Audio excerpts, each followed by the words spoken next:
Gesture is a lot more about seeing what the body is doing versus what it looks like in person. So if you're going to be drawing a figure, something like this might be a lot more effective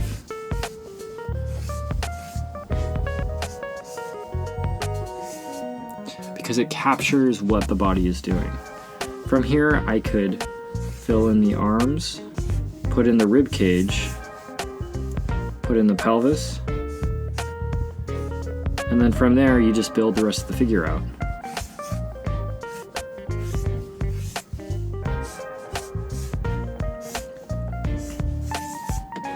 I usually start with the head. Then you could use a sternocleidomastoid. It's that muscle going from the side of your ears down to the pit of your neck. And then the trapezius.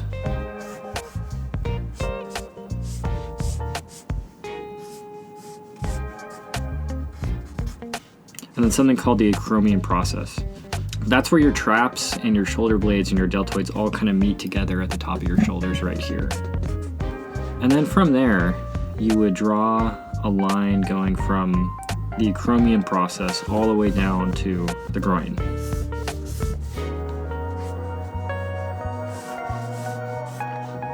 This right here is generally where the groin would be, and this is the half point of a figure. And then from here, you would draw a line from the neck down to the hips.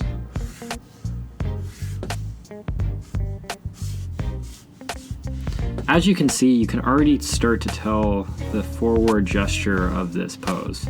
You know, I can approximate where the legs will be based on just muscle memory and practice and kind of in relation to the crotch area. You know, I have an approximate idea it's going to be around here where the legs start.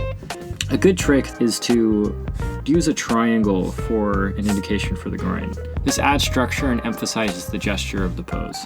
From here, I might do something like add a deltoid, and then I would do something called line 1 and line 2. And what that means is just to encompass the entire arm, I would one line and then a second line to kind of capture everything about what the arm is doing. And then later, if I wanted to, I could go in and add the major muscle structures.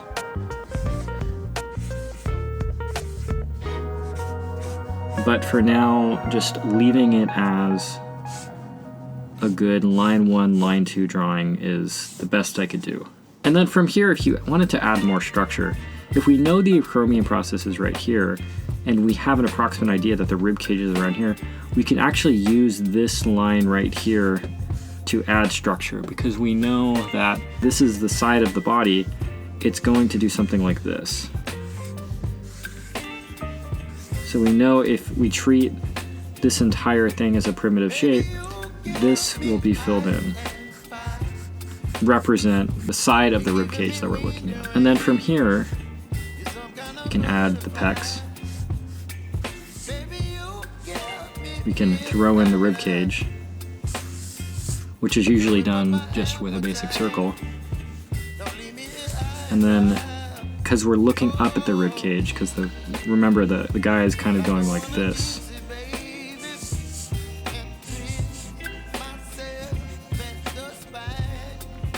We know that that would also be in shadow.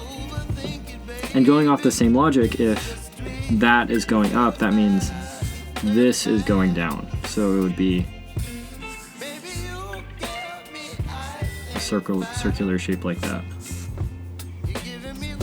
So starting out with this pose, I'm going to prioritize drawing the head.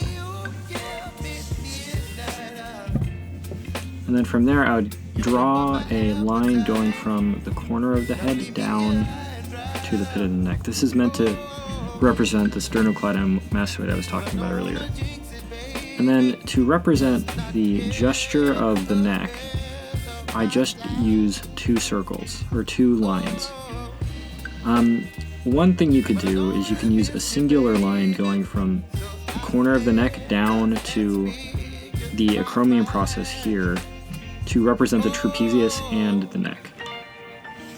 As you can see, I kind of ghost the line a few times before I start. And then something that you could do is you can wrap the neck going over here to the other side of the trap. So now you know, because the traps are here, if this is a circular shape, the traps would naturally wrap around the neck here and then go over here. So because of that, you can get an approximate idea where the other side of the shoulders are. So a chromating process there. And then from there, you can tell that the gesture of the body, the entire body is kind of making a C shape.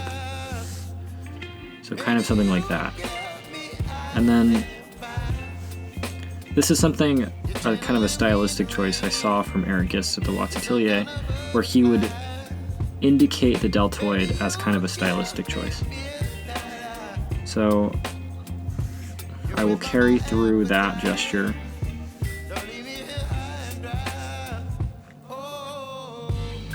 I'll do the same thing here. And then going down from the neck.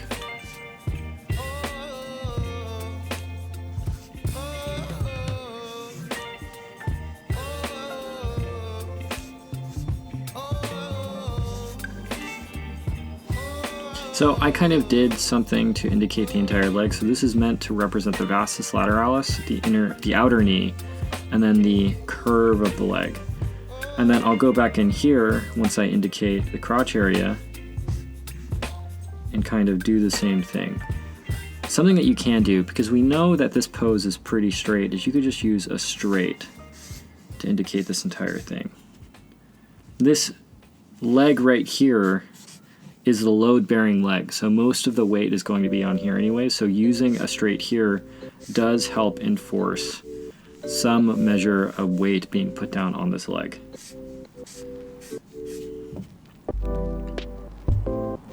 I can tell the head is a bit big here, so I'm just going to go ahead and shrink it.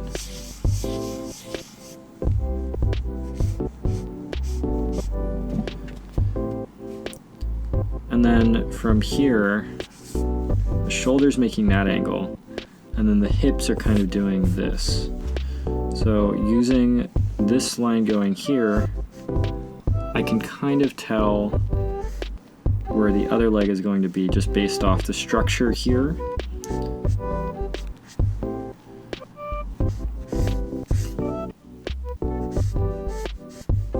And then it's just a matter of filling in the rest of the gesture. From here, the arm is overlapping, which is not that big of a deal. So just line there, line there, line there. Kind of a circle for the hand, quick and easy.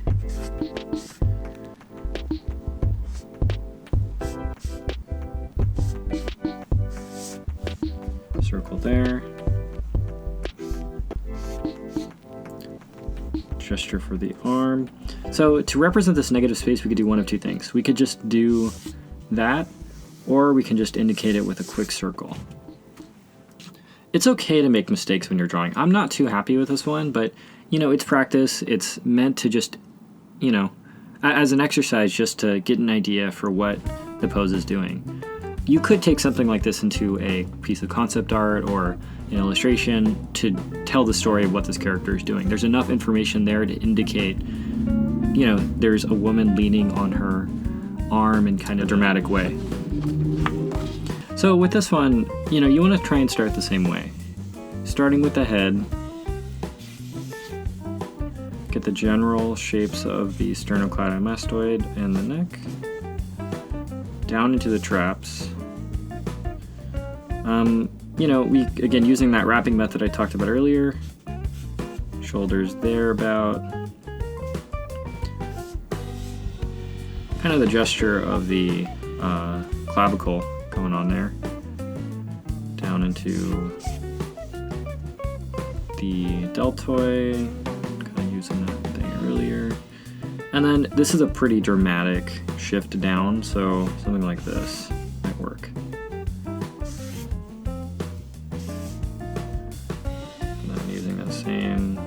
idea. So then what we can do, we can look at a line going from the top of the forehead down, and we can see that the hips are kind of lined up. So using that logic, we can approximate the hips, and the leg is going to start here, and then using that angle, we can assume that the leg is going to be going down that way.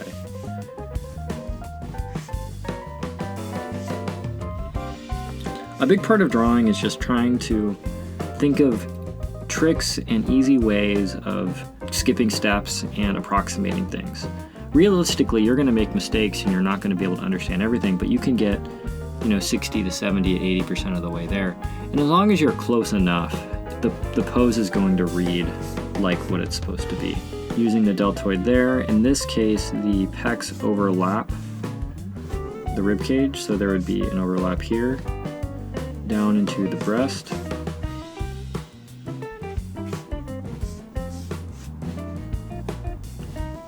Rib cage would kind of finish out there. Using some perspective, we can kind of understand what this arm is doing. Again, you can tell it's not exact, it's kind of approximate. It doesn't have to be one-to-one correct. It just has to capture the idea of whatever the pose is doing. And then using that same logic, going down into that, using that trick I talked about earlier, using a triangle for the crotch area to kind of indicate the perspective of the hips and emphasize some structure. Kind of a simple shape for the leg.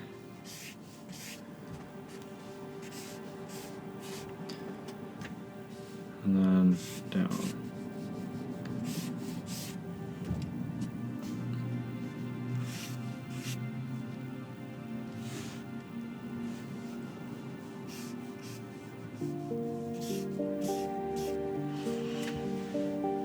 So drawing this way is a really great way to just understand basics of structure and anatomy and getting an idea for what like a formulaic way of drawing is. I've talked to a lot of concept artists and designers, and this form of drawing is accurate and it can make a really pretty picture, but it's not really the way a concept artist would be. This isn't generally the way a concept artist would be drawing or an illustrator would be drawing if they were to be illustrating something. If somebody was on a job, they might do something more more loose, more shape-driven. Your goal with that is generally to go more,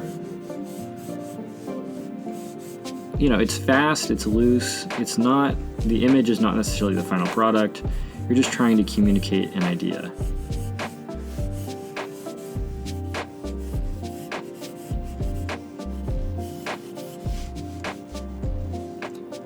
That is generally the more academic way of doing things. You're going to be able to get a really nice looking drawing if you do that long enough, and you're going to be able to objectively understand what things are happening with the body, which is something I really enjoy doing, but it doesn't necessarily lend itself to creative work on the job. Being able to render the best or being able to indicate the best deltoid or any of that kind of stuff is not necessarily what's going to get you hired in a creative position. The reality of those skills is they're great to have if you can manage it, but they take years and years and years to learn, and they're difficult to keep up. It takes lots of practice. I remember years when I was a lot better at it when I was in school, but it's not something that I have the time or the bandwidth to be able to manage to keep doing. So that being said, a lot of people have to kind of develop their own way of doing things that is more attuned to the kind of work that they want to be doing. So if you're more of an illustrator, you might want to be doing more gestural loose stuff because the drawing isn't really that important, it's what the image is. Let's say you're an illustrator and you have a beautiful figure, but then the background is kind of bland, and the point of the illustration was to tell the story of what an environment looks like. There's a quote from The Art Spirit. It's a book by Robert Henri that I really like. So he went to this art school, and he stayed there for a couple years, and he saw some students doing some amazing work, some amazing academic figure work. And he was extremely impressed by it. And then he left for 10 years to pursue his own art because he had to make a living and pay the bills and stuff. And then he came back and he saw those same artists 10 years later doing the same exercises, but a little bit better. And they were academically better than him, but they weren't necessarily moving on creatively. And I think something like mastery is something that's pursued over a lifetime versus something that's pursued in a couple years at school. Something like mastery is so